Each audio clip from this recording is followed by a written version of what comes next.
Welcome to special analysis. నేను రమా మండవ. ఈరోజు అనాలిసిస్లో భాగంగా మనం తీసుకోబోతున్న టాపిక్ ఏంటంటే, నేను నమ్మిన వాళ్ళే నాకు వెన్నుపోటు పొడుస్తూ ఉన్నారు అని చెప్పి జగన్మోహన్ రెడ్డి ఆవేదన పడుతున్నారు. అసలు ఆయన ఆవేదనకు కారణం ఏంటని చెప్పేసి నేను టైటిల్ పెట్టడం జరిగింది. ఆ అంశం గురించి మనం డిస్కస్ చేద్దాం. ఇక్కడ చూసినట్లయితే జగన్మోహన్ రెడ్డికి ఎమోషన్స్ ఉండవా అంటే ఉంటాయి. ఎందుకంటే ఆయన కూడా మానవ మాతృడే, వీటన్నిటికీ అతీతుడేం కాదు. అయితే మొన్నటి ఎన్నికల్లో జగన్మోహన్ రెడ్డి ప్రతిపక్షానికి పరిమితమయ్యాడు. 11 సీట్లకు పరిమితమైన దగ్గర నుంచి ఆయన ఫాలో అవుతున్న కొన్ని విధానాలు కానీ, అదేవిధంగా ఆయన బిహేవియర్‌లో ల్యాప్సెస్ గానీ, అండ్ వన్ మోర్ ఏంటంటే ఆయన మాట్లాడుతూ డెలివర్ చేస్తున్న కొన్ని డైలాగ్స్ గానీ, జగన్మోహన్ రెడ్డి ఎక్కడా మారలేదు అనే అంశాన్ని జనంలోకి తీసుకెళ్తా ఉన్నాయి. మాటకు ముందు జగన్మోహన్ రెడ్డి ఏం చెప్పేవారు గతంలో? ఆయన ముఖ్యమంత్రిగా ఉన్నప్పుడు ఏ స్పీచ్ ఇచ్చినా ఆ స్పీచ్‌లో స్టార్టింగ్ మీరందరూ ఒకసారి క్రాస్ చెక్ చేసుకోవచ్చు. నేను 35 ఏళ్ల పాటు సీఎంగా ఉంటాను. మా నాన్నలాగే ప్రతి ఇంట్లో కూడా నా ఫోటో ఉండాలి అని చెప్పాడు ఆయన. 35 ఏళ్ళు సీఎంగా ఉండాలనుకుంటే అలాంటప్పుడు ఆ 5 ఏళ్ల పాటు జగన్మోహన్ రెడ్డి అలా పరిపాలన చేయాల్సింది కాదు. కనీసం తన నాన్నలాగన్నా కొంతలో కొంతన్నా ప్రజలకు ఒక భరోసా కల్పించాల్సింది. కానీ ఆ ప్లేస్‌లో భయం కల్పించాడు జగన్మోహన్ రెడ్డి. అందుకే 11 సీట్లకు పరిమితమయ్యారు. ఈరోజు చూస్తే ఆ పార్టీని వరుసపెట్టి నెగిటివ్ ఇంపాక్టే. ఏ యాంగిల్‌లో చూసినా వైఎస్ఆర్‌సీపీ భవిష్యత్తు కంచూపు మేరలో ఒక సరైన దారిలో వెళ్తుందా అన్న అంశం అయితే ఎవ్వరికీ కనిపించట్లా. అంతా పూర్తిగా చూస్తే నైరాశ్యం ఉంది ఆ పార్టీలో. పైకి జగన్మోహన్ రెడ్డి వాళ్ళలో ధైర్యం నింపే ప్రయత్నం కొంత చేస్తూ ఉన్నారు. అది అప్రిషియేట్ చేయాల్సిన అంశమే. ఎందుకంటే ఈ రోజున ప్రెస్ మీట్ పెడతా ఉన్నారు. అప్పుడప్పుడు మీడియా ముందుకు వచ్చి వాళ్ళని కొంచెం బూస్ట్ ఇచ్చే ప్రయత్నం చేస్తూ ఉన్నారు. ప్రభుత్వం వైపు నుంచి పీపీపీ మోడల్ లాంటి అంశాల మీద అంత క్లారిటీ ఉన్నా సరే ఏదో హడావిడి చేసే ప్రయత్నం చేశారు కోటి సంతకాల రూపంలో. ఏదో ఇలాంటి చిన్న చిన్నవి చేస్తూ క్యాడర్లో బూస్ట్ నింపుతున్నారు. కానీ నేతలు ఎక్కడ? ఆ పార్టీలో మాట్లాడాల్సిన నేతలు ఎందుకు మాట్లాడట్లేదు? ఆ పార్టీలో జగన్మోహన్ రెడ్డి కోసం ఆ స్థాయిలో మిగతా నేతలు ఎందుకు నిలబడట్లేదు? ఏ యాంగిల్లో చూసినా మనకు ఒక పేర్ని నాని మాత్రమే కనిపిస్తారు. లేకపోతే గుడివాడ అమర్నాథ్ మాత్రమే కనిపిస్తారు. మిగతా నేతలు ఇంతమంది ఉన్నారు వైఎస్ఆర్సీపీలో. ఆల్మోస్ట్ ఆ పార్టీలో మంచి వాయిస్ వినిపించగలిగే నేతలు దగ్గర దగ్గర మంచి సీనియర్ నేతలు, ఎంతో రెప్యుటెడ్ అనిపించుకునే వాళ్ళు చాలామంది ఉన్నారు. వాళ్ళల్లో ఆ పిడికడు మంది తప్ప, ఒక రోజానో, ఒక కొడాలి నాని, ఒక వంశీ లాంటి వాళ్ళు తప్ప చాలామంది సబ్జెక్ట్ ఉన్న నేతలు ఉన్నారు. చాలామంది మంచి పొలిటికల్ బ్యాక్గ్రౌండ్ ఉన్న నేతలు కూడా ఉన్నారు. అలాంటి వాళ్ళు ఎక్కడ అనేది కదా చర్చ. అలాంటి వాళ్ళు ఎందుకు రావట్లేదు ముందుకి అంటే జగన్మోహన్ రెడ్డి నమ్మట్లేదు అనేది ఇక్కడ అర్థం. సో జగన్మోహన్ రెడ్డి ఎందుకు నమ్మట్లేదు అంటే ఎగైన్ అండ్ ఎగైన్ ఆయన తన 5 ఏళ్ళు ముఖ్యమంత్రిగా ఉన్న సమయంలో ఏదైతే ఫాలో అయిన విధానాలనే మళ్ళా ఫాలో అయ్యే ప్రయత్నం చేస్తూ ఉన్నారు. సో ఈ నైరాశ్యం కమ్ముకుంటుంది ఈరోజు వైసీపీని. అందుకే తాను ఎంత పోరాటం చేస్తా ఉన్నా ఎవరు కూడా వచ్చి సపోర్ట్ చేయట్లేదు. తనకి పార్టీ సీనియర్ నేతలు తనతో టచ్ మీ నాట్ అన్నట్లు ఉంటున్నారు అనేది జగన్మోహన్ రెడ్డి ఆవేదన.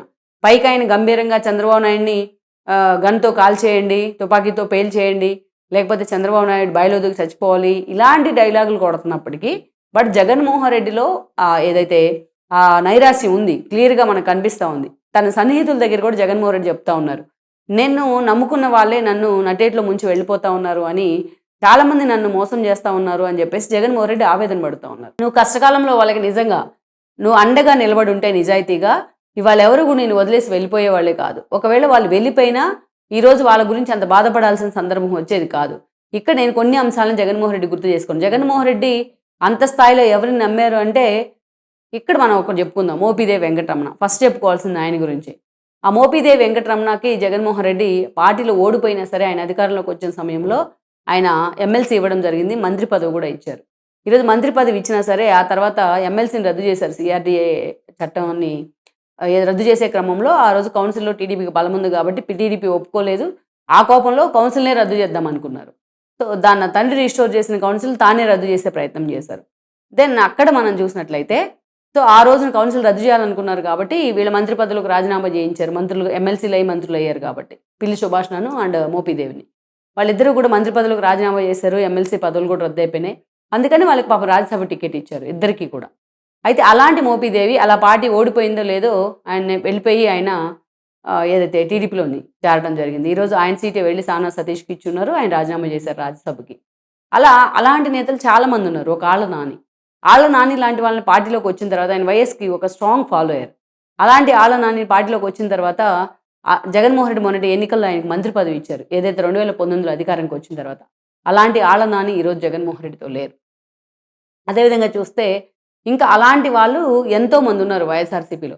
ఒక ఆర్కే జగన్మోహన్ రెడ్డి మాట నమ్ముకొని మంగళగిరిలో లోకేష్ను ఓడించడం కోసం చాలా కష్టపడ్డారు. వన్స్ ఆ రోజు చూస్తే అమరావతి రైతులకు వ్యతిరేకంగా ప్రభుత్వానికి వ్యతిరేకంగా తన సొంత డబ్బులు ఖర్చు పెట్టుకొని ఆల్మోస్ట్ ఒక 100 కేసులు వేసి ఉంటారు. అలాంటి ఆర్కే లాంటి వాళ్ళు ఈరోజు పార్టీలో లేరు. ఉన్నా లేనట్టే అనుకోవాలి. మధ్యలో కాంగ్రెస్‌కి వెళ్తే బలవంతంగా తీసుకొచ్చారు గానీ, ఈరోజు ఉన్నా లేనట్టే. ఎక్కడో శ్రీకృష్ణదేవరాయలని తీసుకొచ్చి లావురత్తయ్య కొడుకు శ్రీకృష్ణదేవరాయలని తీసుకొచ్చి టికెట్ ఇచ్చారు. ఎంపీని చేశారు. ఈరోజు ఆయన లేడు.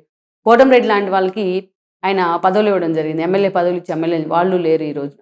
అంతేకాదు తాను ఎంతో నమ్మకం పెట్టుకున్న ఒక వేమిరెడ్డి ప్రభాకర్ రెడ్డి ఈరోజు లేరు జగన్మోహన్ రెడ్డితో.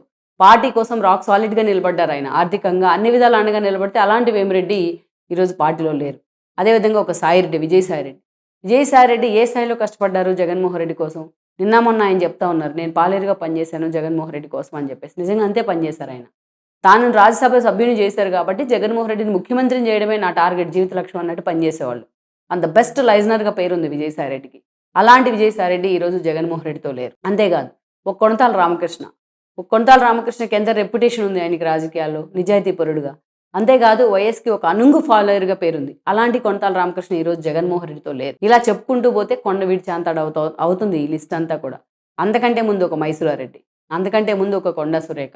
ఈరోజు పిల్లి సుభాష్ లాంటి వాళ్ళు ఉన్నా జగన్మోహన్ రెడ్డితో, ఆ జగన్మోహన్ రెడ్డితో ఎందుకున్నామా అని బాధపడుతున్న పరిస్థితి. ఎప్పుడు తిరుగుబాటు జెండా ఎగరేస్తారో తెలియని పరిస్థితి. ఇక తాను చంద్రబాబు నాయుడు మీద కోపాన్ని ఎలాగైనా సరే ఎక్స్‌ప్లోర్ చేసే ప్రయత్నంలో ఒక వంశీ లాంటి వాళ్ళని, ఒక కొడాలి నాని లాంటి వాళ్ళని రెచ్చగొట్టారో జగన్మోహన్ రెడ్డి చంద్రబాబు నాయుడు మీదకి వదిలితే ఈరోజు వాళ్ళు కేసులు పడిన తర్వాత ఎక్కడ నోరెత్తే పరిస్థితి లేదు వాళ్ళిద్దరు కూడా. ఈరోజు గతంలో తాము చేసిన తప్పులకే ఈరోజు కుమిలిపోతా ఉన్నారు. సో ఇంతమందిని జగన్మోహన్ రెడ్డి నమ్ముకున్నారు. జగన్మోహన్ రెడ్డి నమ్మి వాళ్ళకి టికెట్లు ఇచ్చారు, వాళ్ళకి పదవులు ఇచ్చారు, అనేక రకాలుగా ఇచ్చేశారు. కానీ వాళ్ళెవ్వరు కూడా జగన్మోహన్ రెడ్డితో లేరు ఈ రోజున. ఇదే ఆయన ఆవేదనకు, ఆయన కన్నీళ్లకు కారణమవుతోంది. నిజంగానే జగన్మోహన్ రెడ్డి తన సన్నిహితులతోని బాధపడతా ఉన్నారు. జగన్మోహన్ రెడ్డి వెంటుంది ఎవరు ఈ రోజున? డే 1 వీళ్ళంతా నేను చెప్పిన వాళ్ళంతా మెజారిటీ మధ్యలో వచ్చిన వాళ్ళు ఉన్నారు వీళ్ళల్లో. కానీ జగన్మోహన్ రెడ్డితో ఈరోజు ఎవరున్నారు? ఒక శ్రీకాంత్ రెడ్డి, ఒక కోరుముట్ల శ్రీనివాస్, ఒక అంబటి రాంబాబు. వీళ్ళంతా ఎప్పుడొచ్చారు జగన్మోహన్ రెడ్డితో? జగన్మోహన్ రెడ్డి తన తండ్రి మరణం రోజున ఎప్పుడైతే ఆయన ఓదార్పు చేయాలని నిర్ణయించుకున్నారో ఆ రోజు వీళ్ళంతా జగన్మోహన్ రెడ్డి అడుగులో అడుగు కలిపారు. వాళ్ళు ఉన్నారు ఈరోజు జగన్మోహన్ రెడ్డితో. మధ్యలో ఈరోజు అవినాష్ రెడ్డి లాంటి వాళ్ళు ఉన్నా ఆయన ఎప్పుడు బీజేపీ వైపు వెళ్ళిపోతారో అని తెలియని పరిస్థితి. సో అలా డే 1 నుంచి జగన్మోహన్ రెడ్డితో ఎవరున్నారో వాళ్ళు ఉన్నారు ఈ రోజున. సో వీళ్ళందరి గురించి జగన్మోహన్ రెడ్డి ఎందుకు బాధపడతా ఉన్నారు? తను నమ్మిన వాళ్ళు, అసలు మోపిదేవి లాంటి వాళ్ళ విషయంలో అయితే నిజంగానే బాధపడుతున్నారు ఆయన. వీళ్ళందరి విషయంలో వాళ్ళుగా చేసిన తప్పు జగన్మోహన్ రెడ్డి చేశారు. వాళ్ళు కూడా జగన్మోహన్ రెడ్డి పార్టీ కోసం ఎంతో కొంత వాళ్ళు ఉపయోగపడ్డ వాళ్ళే. కానీ వాళ్ళ అసంతృప్తికి అసలు కారణం ఏంటి అని 5 ఏళ్ల పాటు జగన్మోహన్ రెడ్డి కనుక్కునే ప్రయత్నం చేశారా? ఈ కాన్షియన్స్‌లో ఉన్న వాళ్ళని తీసుకెళ్ళి నైట్ వేరే కాన్షియన్స్‌లో పెడితే అతని రాజకీయ జీవితం ఏం కావాలని జగన్మోహన్ రెడ్డి ఆలోచన చేసే ప్రయత్నం చేశారా? కనీసం తమకి ఈ పరిస్థితి ఉంది పార్టీలో, కనీసం తమను పట్టించుకోండి అని తాడేపల్లి గేటు ముందు నుంచొని బేదరుపులు అరిసినా కూడా వాళ్ళని పట్టించుకునే ప్రయత్నం చేశారా? తన వంది మాగదులను అడ్డం పెట్టుకొని.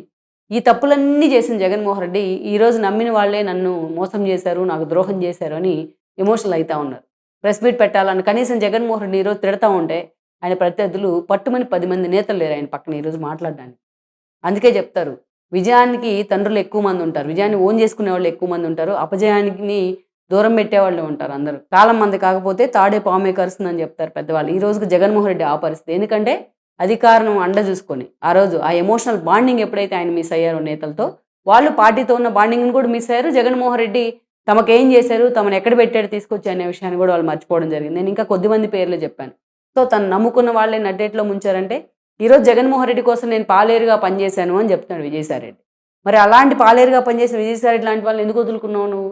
సో అలాంటి జగన్మోహన్ రెడ్డికి ఆవేదన పడే అర్హత కూడా లేదనుకోవాలి ఈరోజు మనం. లెట్స్ సీ మరి ఇప్పటికైనా ఈ రిగ్రెట్ ఆపి మళ్ళా పార్టీని స్ట్రెంథన్ చేయడం మీద ఆయన దృష్టి పెడతారా లేదా అన్నది మనం చూడాలి. ఈ వీడియో మీకు నచ్చినట్లయితే please share, like and subscribe R24 Telugu.